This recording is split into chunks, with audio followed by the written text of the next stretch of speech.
Shalom warga kerajaan. Dalam nilai light yang kami sampaikan kepada kalian, yang terakhir itu T stands for truth atau trustworthy, bisa dipercaya. Ya, saya ingatkan kembali apa yang sering didengungkan oleh Pak Thomas, oleh saya juga. Ada 3 tingkatan orang percaya. Pertama, orang percaya, believer, ya, punya iman, sungguh-sungguh dalam Tuhan. Tapi ada yang lebih tinggi, yaitu orang yang dapat dipercaya. Lalu ada yang lebih tinggi lagi, the right hand man, tangan kanan, orang kepercayaan. Orang percaya, orang dapat dipercaya, dan orang kepercayaan. Sangat menyedihkan pernah terjadi dan sering terjadi perang saudara antara kerajaan Israel di utara dan kerajaan Yehuda di selatan. Dan saat itu dalam perang saudara ini Yoas menangkap Amasya raja Yehuda dan menghancurkan yaitu tembok daripada Yerusalem, dari pintu gerbang Efraim sampai pintu gerbang sudut, 400 hasta panjangnya. Kota tanpa tembok apa yang terjadi? Sangat rawan, saudaraku. Itu gambaran keluarga ataupun komunitas yang kehilangan moralnya. Tetapi perhatikan ayat 24. Sesudah itu Raja Yoas ini ya dia mengambil emas, perak, karena menang perang ya, segala perkakas yang dalam rumah Allah. Ketika Babylon lalu Romawi menjajah Israel, mereka membawa yaitu kan ini emas murni semuanya. Dan kemudian perhatikan di sini yang berada di bawah pengawasan keluarga siapa? Obed Edom. Juga perbendaharaan istana raja dan orang-orang sandera. Lalu dia kembali ke Samaria, yaitu ibu kota kerajaan utara. Perhatikan di sana, mereka jadi bendahara. Sudah berapa banyak keturunan? Sebab ini kalau sudah sampai Raja Yoas ya sudah. Dari David kepada Yoas kan sudah ratusan tahun. Ternyata ini bukan lagi cucu, ini mungkin buyut cicit daripada Obed Edom. Masih punya nilai luar biasa. Strong man, gibor, khail, gagah perkasa, ya. Dan satu lagi, trustworthy. Karena itu saya berdoa bahwa sungguh-sungguh anak-anak Tuhan adalah orang-orang yang dapat dipercaya. Ini sudah ada satu gejala kok. Gejala di mana salah satu yang saya tahu ya, Dr. Kim Jongkook Kim yang adalah saudara dosen di orang Korea tapi dosen di Indonesia, sekarang kembali ke Korea, fasih berbahasa Indonesia. Dia punya 2 putra, yang satu itu dokter lulusan Harvard, yang kedua masih single. Dia adalah fund manager daripada pemerintah Kanada. Saya nggak salah dengar, pemerintah Kanada manggil anak Korea ya untuk ngatur keuangannya. Dan dia adalah anak seorang missionary. Kita tahu bagaimana ada 3 sudah pendeta ditangkap karena kebaktian di Kanada. Saudara, Indonesia ini jauh lebih baik, puji Tuhan ya. Tetapi putra daripada Dr. Kim ini, dia dipercaya mengelola keuangan yang besar sekali jumlahnya. Tentu saja saudaraku, dunia sedang mencari orang-orang semacam itu. Dan kita melihat konglomerat di Indonesia aja, siapa yang mereka angkat sebagai CEO? Anak Tuhan yang bisa dipercaya. Ya, jadi saya kira kan ketika dikatakan firman Tuhan, aku membuat laki-laki lebih jarang dari emas, daripada emas murni. Meskipun kita satu sama lain manggil mas misalnya, ya. Siapa itu? Orang-orang yang dapat dipercaya, dapat diandalkan. Dan saya berdoa itu adalah keluarga saudara dan saya. Dapat dipercaya. Trustworthy, yaitu steward. Steward itu bahasa Inggris lama. Dan itu menggambarkan mengelola yang bukan milik kita. Tuhan memberkati. God bless you. Be trustworthy. Amin.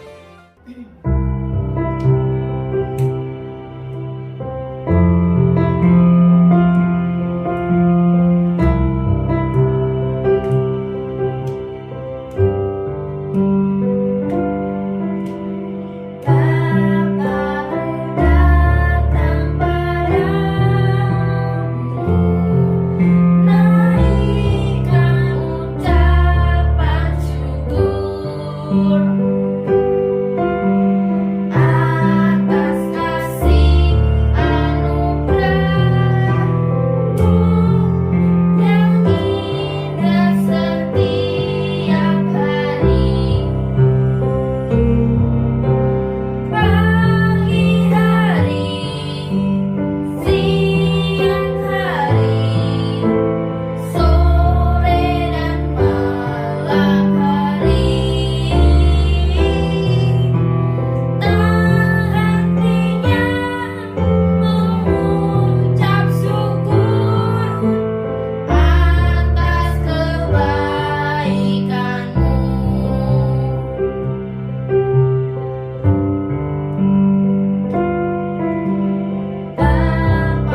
Shalom Roh Kudus.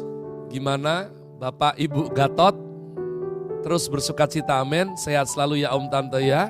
Dan juga semua keluarga di Kudus harus semangat. Shalom. Haleluya. Minggu ini saya rindu untuk sampaikan Tuhan dengan tajuk Powerful Song of Prophesy. Bagian ketiga. Jadi kalau saudara kok tiba-tiba bagian yang ketiga, ya ini kebiasaan saya. Berarti ada 1-2-nya. Saudara bisa cari, tanya anak-anak saya. Tapi it's okay karena ini bisa dipelajari bagian per bagian. Ya, Powerful Song of Prophesy. Mari kita membuka 1 Tawarikh 25 ayat 1 sampai dengan 7. Walaupun di rumah saja, jangan malas ya, ambil Alkitabnya, dibuka sungguh-sungguh. 1 Tawarikh 25 ayat 1 sampai dengan 7. Selanjutnya untuk ibadah Daud dan para panglima menunjuk anak-anak Asaf, anak-anak Heman dan anak-anak Yedutun. Mereka bernubuat dengan diiringi kecapi, gambus dan ceracap. Daftar orang-orang yang bekerja dalam ibadah ini ialah yang berikut. Dari anak-anak Asaf ialah Zakur, Yusuf, Netanya dan Asarela. Anak-anak Asaf di bawah pimpinan Asaf yang bernubuat dengan petunjuk raja. Dari Yedutun ialah anak-anak Yedutun, Gedalia, Zeri, Yesaya, Simei, Hasabya dan Matika. 6 orang di bawah pimpinan ayah mereka, Yedutun, yang bernubuat dengan diiringi kecapi pada waktu menyanyikan syukur dan puji-pujian bagi Tuhan. Dari Heman ialah anak-anak Heman, Bukia, Matanya, Uziel, Sebuel, Yerimot, Hananya, Hanani, Eliata, Gidalti, Romamti, Ezer, Yosbekasa, Maloti, Hotir, dan Mahaziot. Saudaraku, ini bagus sekali ya untuk senam muka dan melatih kefasihan lidah saudara. Saya anjurkan Anda sering baca yang seperti ini. Jangan dalam hati, dilafalkan sungguh. Bagus buat kesehatan jiwa. Mereka ini sekalian adalah anak-anak Heman, pelihat raja, menurut janji Allah untuk meninggikan tanduk kekuatannya. Sebab Allah telah memberikan kepada Heman 14 orang anak laki-laki dan 3 orang anak perempuan. Mereka ini sekaliannya berada di bawah pimpinan ayah mereka pada waktu menyanyikan nyanyian di rumah Tuhan. Dengan diiringi ceracap, gambus dan kecapi untuk ibadah di rumah Allah dengan petunjuk raja. Demikianlah keadaan Bani Asaf, Yedutun dan Heman. Jumlah mereka bersama-sama saudara-saudara mereka yang telah dilatih bernyanyi untuk Tuhan. Mereka sekalianlah ahli seni. Ada 288 orang. Nah umat Tuhan, saya rindu untuk kita mengerti apa yang tajuk firman minggu ini, yakni Powerful Song of Prophesy. Ya, pelayanan kita itu seharusnya lah mengalirkan sesuatu umat Tuhan. Gak bisa tidak. Sebab dalam Yohanes pasal yang keempat Tuhan Yesus berkata, sekali kamu minum daripadaku, kalau kamu sungguh minum daripadaku, dari dalam dirimu akan muncul mata air yang meluap keluar. Jadi kalau kamu itu tidak muncul mata air yang meluap keluar, saya curiga kamu belum minum dari sumber yang betul. Kamu belum jumpa dengan Kristus. Mungkin engkau beragama Kristen, tapi kamu tidak lahir baru. Belum lahir baru umat Tuhan. Itu kenapa doa malas, baca firman tidak berminat. Kenapa? Sudah terjawab semuanya. Belum lahir baru. Maka manusia lama masih begitu menguasai. Sebab jika engkau sudah minum daripada Tuhan Yesus, kamu akan punya sumber mata air di dalam dirimu, meluap keluar. Pelayanan akan jadi sangat berbahaya, kegiatan apapun termasuk penyembahan kita kepada Tuhan, jika tidak ada yang dialirkan. Bahasa entertain semua tahu, garing umat Tuhan. Ya, garing itu mengerikan loh umat Tuhan. Bagi para penampil kalau sudah garing gak diundang lagi. Ya, kalau suatu pesta garing saudaraku, orang bete, gak enak sekali. Nah, betapa bahayanya kalau kamu itu tidak mengalirkan sesuatu. Mengalirkan sesuatu itu artinya saking penuhnya sampai meluap keluar. Hari-hari ini ada banyak anak Tuhan, hamba-hamba Tuhan juga, di mana dia itu tidak penuh oleh roh Allah dan meluap keluar, tapi terpaksa karena mereka terjebak, itu bahasa saya, harus berkecimpung dalam hal rohani, harus mengalirkan sesuatu. Tebak, bagaimana sesuatu yang tidak limpah meluap keluar, tapi dipaksa mengalirkan sesuatu? Ya, cuma 2 cara. Nomor 1, dimiringkan. Harus miring. Ini saudaraku, kalau sampai sini gimana tumpahnya? Harus dimiringkan umat Tuhan. Makanya banyak hamba Tuhan hari-hari ini miring-miring hidupnya ya. Atau yang kedua, bocor. Dilubangin bawahnya. Baru bisa alirkan sesuatu. Wah, tapi itu capek sekali. Jadi saya bilang dalam forum ini, kalau engkau melayani Tuhan, kalau engkau worship God, tapi jiwamu letih lesu berbeban berat, itu bocor. Harusnya lah kamu itu menerima segala kelimpahan yang baik yang daripada Tuhan. Ratapan 3:23 berkata, they are new every morning. Ya, great is your faithfulness. Selalu baru setiap pagi. Selalu baru setiap pagi. Besar setiamu Tuhan. Ini bagian kita umat Tuhan dan ini penting sekali. Di tengah masa pandemik seperti sekarang, stres khawatir di mana-mana. Nah, adalah menarik dalam perikop yang tadi kita baca bersama-sama yang membahas mengenai praise worship dalam kerajaan Raja Daud saat itu. Bahwa kata menyanyi buat Tuhan disebut 3 kali. Tapi 4 kali disebut mereka bernubuat. Mereka bernubuat. Jadi tidak sekedar menyanyi. Ternyata penyembahan lagu pujian yang kita naikkan, saudaraku, itu bernubuat, prophesy. Ya. Jadi ketika engkau berkata bahwa Tuhan kau baik, itu tidak hanya secara literally kalimat, tapi terkandung di dalamnya pendidikan bagi jiwamu. Engkau bernubuat. Terima kasih Tuhan untuk kasih setiamu yang ku alami dalam hidupku. Bernubuat. Mungkin hari-hari ini kamu lihat kanan kiri isinya nyebelin umat Tuhan. Isinya gak sesuai harapanmu. Tapi pada waktu engkau worship, kamu tidak hanya bernyanyi, kamu nabah. Nah itu kata yang aslinya. Nabah, Hebrew words. Ya, bernubuat. Ini lagu saya ulang-ulang terus di masa saya isolasi mandiri. Pada masa saya susah. Terima kasih Yesusku. Belum lagi the goodness of God, umat Tuhan. Jadi perhatikan mulai sekarang. Ya, baik engkau saat teduh sendiri, baik engkau pada saat melayani sebagai singer WL mungkin. Engkau tidak hanya menyanyi, engkau bernubuat umat Tuhan. Ada sesuatu yang mengalir keluar ketika engkau angkat suara pujian. Dan itu yang berharga sekali umat Tuhan. Ya, saya tergoda untuk membahas mereka sekalian ahli seni dan mereka dilatih untuk menyanyi untuk Tuhan, dilatih ya, jadi kamu semua, kita semua worship ini harus dilatih.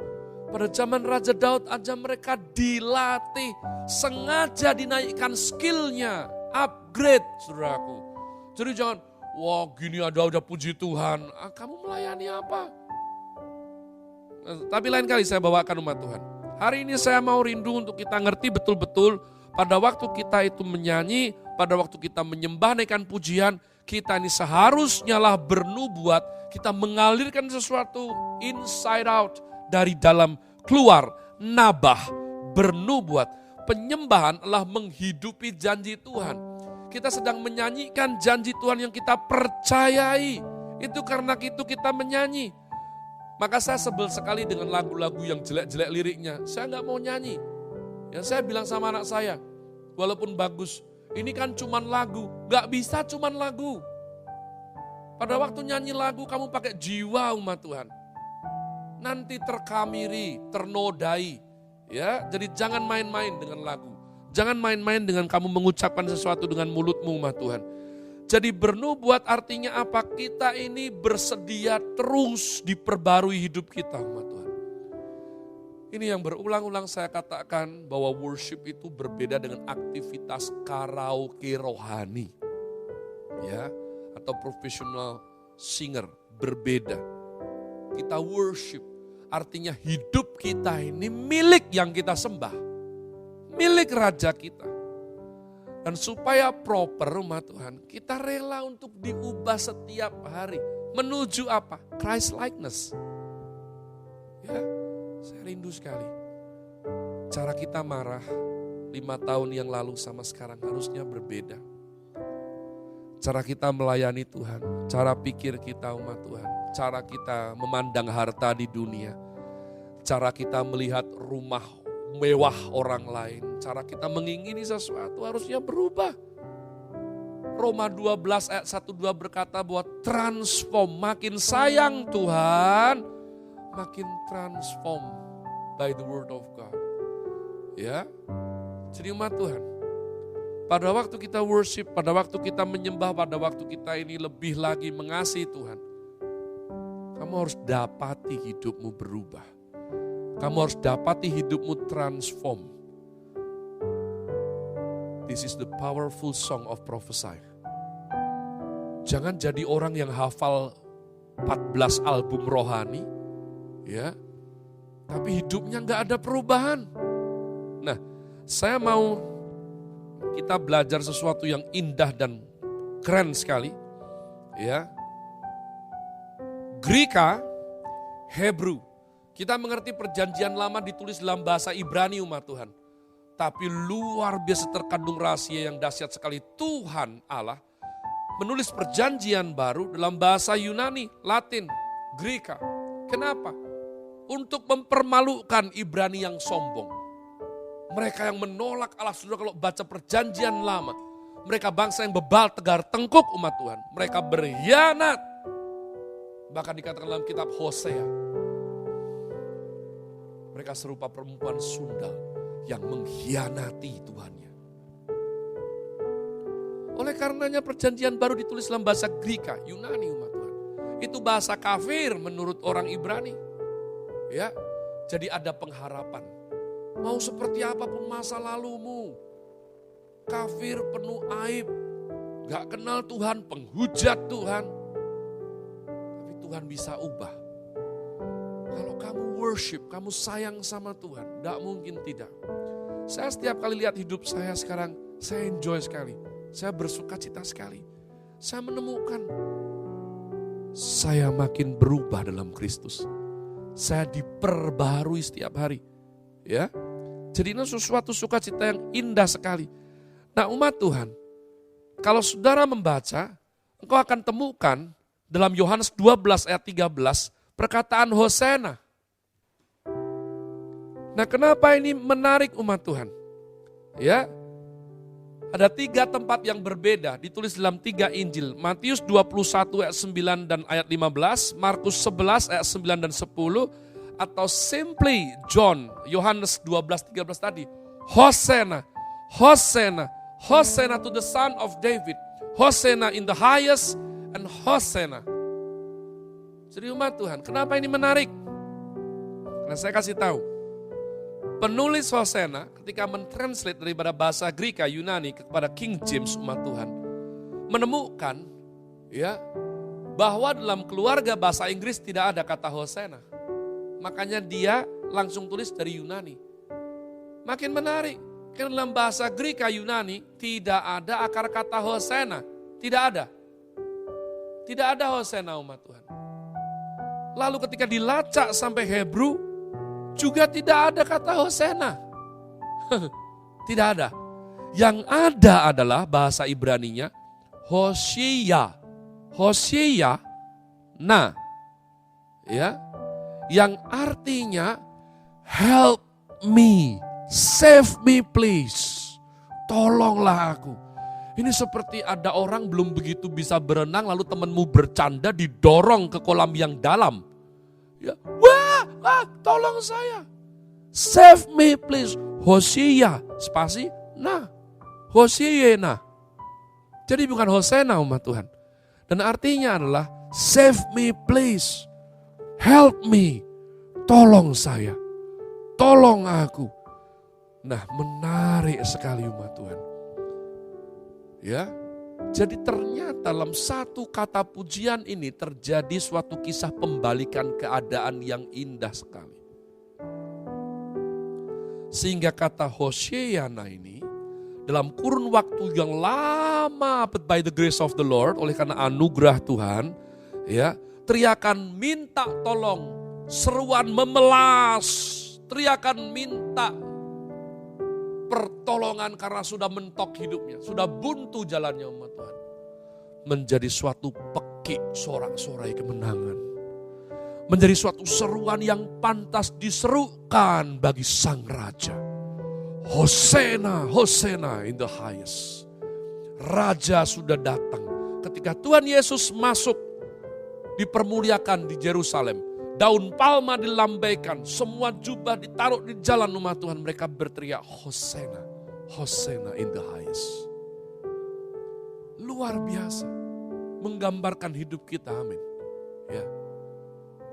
Dari teriakan minta tolong. Melas sekali. Kalau nggak ditolong habis kita umat Tuhan. Menjadi suatu pekik kemenangan. Menjadi suatu seruan yang luar biasa sekali. Ya, help me please. Menjadi apa? Menjadi hooray. My Savior come to help me. Penebusku hidup dan menolong aku.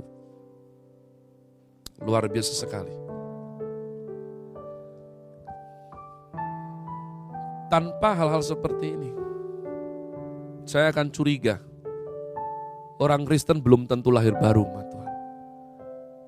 Because even that small, hal kecil berubah, umat Tuhan. Dari suatu hidup yang terus-menerus menjerit, tidak ada harapan, melas, minta tolong. Menjadi suatu hidup yang penuh kemenangan. Suatu hidup yang bernubuat. Suatu hidup yang menyanyi dengan penuh kuasa. Hari-hari ini saya bersuka cita. Sebab Tuhan ajarkan, kita ini keturunan singa dari Yehuda. Kita not just sing a song, saudaraku. We are roaring. Kita mengaum. Jadi ada lagu-lagu pujian itu. Ya, pada waktu kamu menyanyikannya umat Tuhan, kamu mengaum. Seperti singa dari Yehuda. Saya habis isolasi mandiri setelah positif umat Tuhan ya. Berarti ini hari ke-20 sudah. 14 harinya hari Rabu kemarin umat Tuhan ya. Saya nyanyi berapa lagu. Saya dilawat Tuhan. Saya menikmati sekali. Di tengah ketidakberdayaan kerapuhan saya sebagai manusia umat Tuhan. Di tengah jeritan minta tolong. Karena saya paling benci merepotkan orang. Ya. Pada waktu saya worship, menyembah, memuji, saya merasa ada suatu semangat kemenangan. Roh saya dibangkitkan. Wah, itu mewah sekali buat jiwa saya. Saya percaya itu nutrisi terbagus umat Tuhan. Daripada semua. Sudah minum vitamin C belum? Pasti ingin yang 1000 ya. Yang D 1000. No, 5000. No. Itu semua bagus. Saya percaya itu semua baik ya. Tapi umat Tuhan, kita diberikan suatu hal yang indah sekali. Worship God. You not just sing. You are roaring. Engkau mengaum bagi sang raja umat Tuhan. Saya ada tutup nih. Ilustrasi ini saya selalu suka dari dulu umat Tuhan. Ya, sebelum entertain itu semarak seperti sekarang, di zaman yang hiburan masih terbatas, maka konsep karnaval, pasar malam ya itu selalu menarik. Di mana? Di western, di kota timur, barat semua sama. Ada alun-alun atau tempat yang luas, lalu mereka berkumpul, lalu ada stand-stand seperti itu.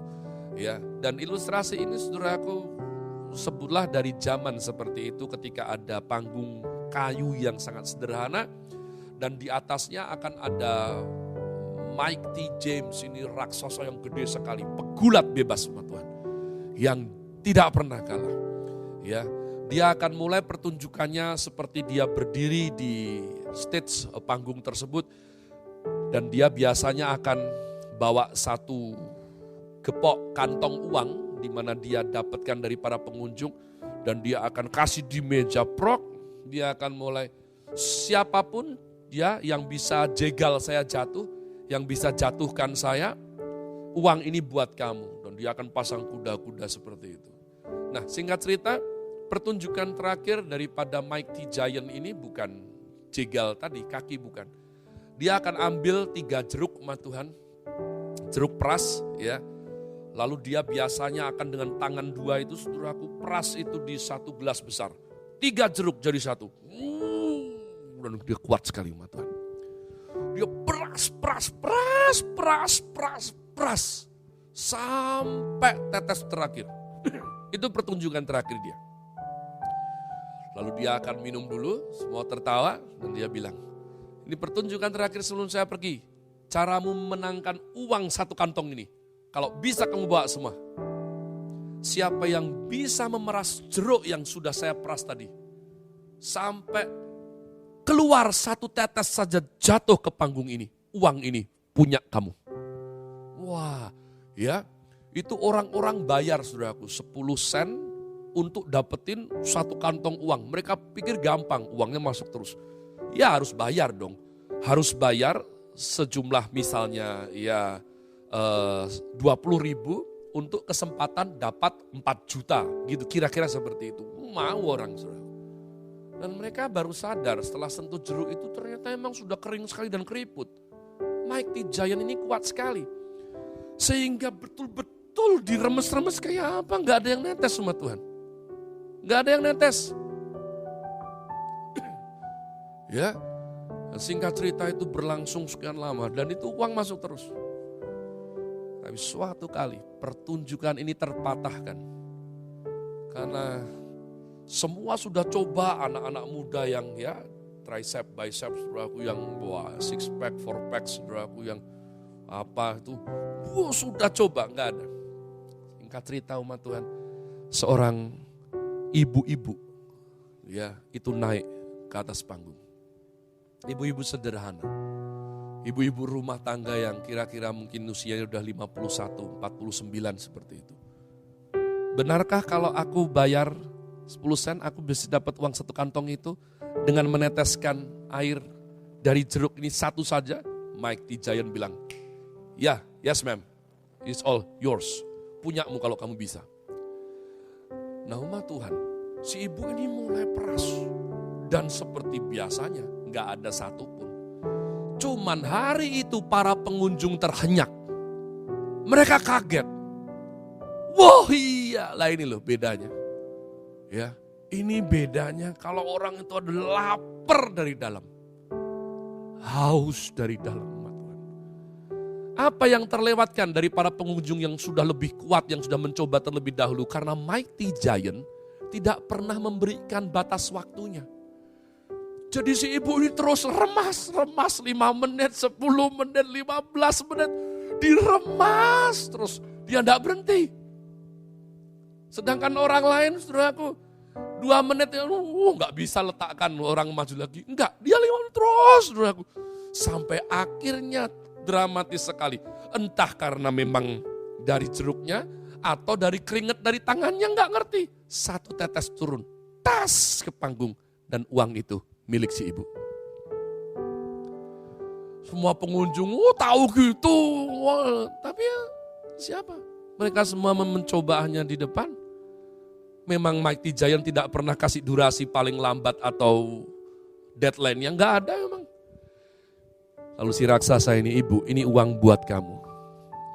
Tapi sebelum ibu pergi, bolehkah kami semua di sini tanya, kenapa ibu begitu bersikukuh, bersikeras, tidak menyerah, terus tidak tahu malu, 15 menit terus menetes. Dia bilang, kalau kamu seorang ibu yang tidak punya pekerjaan, tidak punya pengharapan, jauh dari keluarga, suamimu sakit, 2 anakmu sakit, dan sudah 2 hari tidak makan, maka kamu akan mengerti saya naik ini bukan untuk pulang dengan tangan hampa.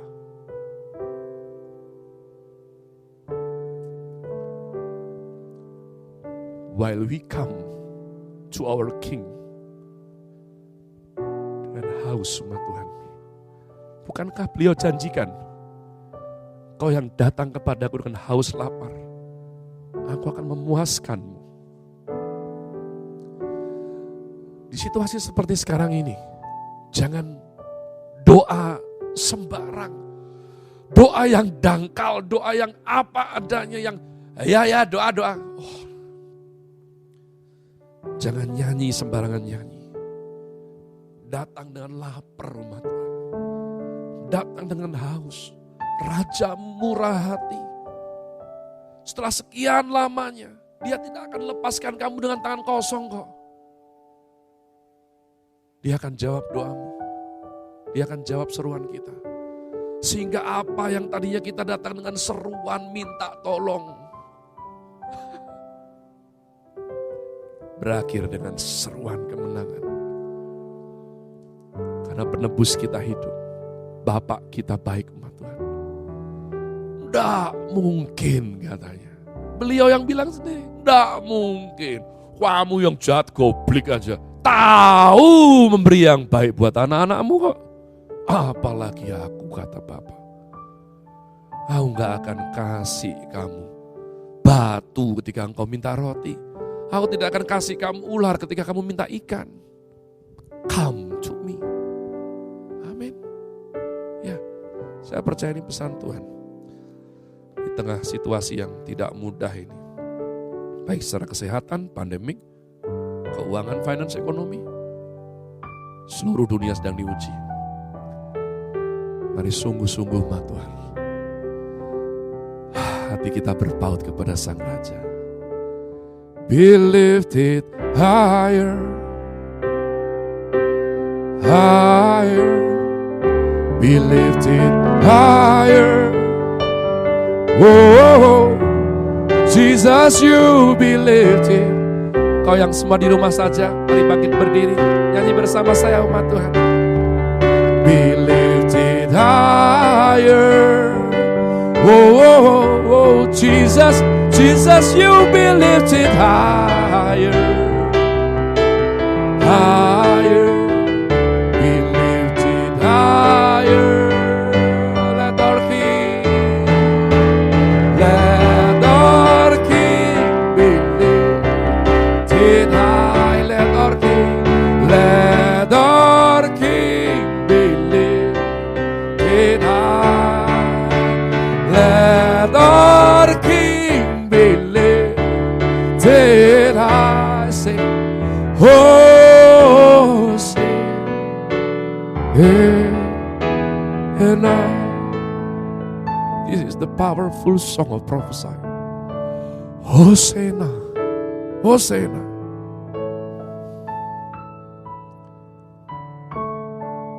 Saya ajak hari-hari ini, setiap ada waktu, mari teriak Hosanna sering-sering umat Tuhan. Biar tetangga heran. Biar yang lain lihat juga ngapain orang ini, gak apa-apa. Hosanna, Hosanna. Dari seruan melas minta tolong menjadi pekik kemenangan. Penebus kita hidup. Kita ditolong oleh Tuhan. Kita tidak ditinggalkannya. Terima kasih Roh Kudus. Terima kasih Bapa. Terima kasih. Terima kasih. Bapa yang baik yang kami kenal dalam nama Tuhan Yesus Kristus. Purna sudah hamba-Mu. Sampaikan isi hati-Mu. Berkaryalah wahai Roh Kudus yang hidup. Biar setiap hati hari ini dikuatkan. Biar setiap hidup diubahkan lebih lagi menuju Christ likeness. Sehingga kami menghadapi segalanya tidak dengan panik khawatir. Bukan dengan takut gentar. Tapi dengan keberanian. Dengan iman. Tuhan kami hidup. Penjaga Israel tidak pernah lalai. Tidak pernah terlelap. Bapa kami baik. namanya Immanuel, Tuhan yang beserta anak-anaknya. Dalam nama Tuhan Yesus Kristus, biar semua yang diberkati firman Tuhan, bersama-sama penuh sukacita katakan, amin. Amin, amin, amin. Shalom. God bless you. See you soon. Jiwaku memujimu, ku bersorak karenamu, ku berjalan dalam kasih-Mu. Biar dunia pun melihat kasih-Mu ubahkanku, selamanya ku memuliakan-Mu.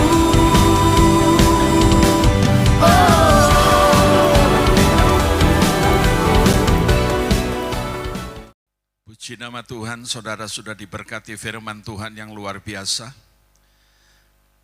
Dan di rumah saudara masing-masing, saudara boleh mengangkat tanganmu untuk menerima berkat daripada Tuhan. Tuhan akan memberkati engkau dan melindungi engkau. Tuhan akan menyinari engkau dengan wajah-Nya dan memberikan kepadamu kasih karunia.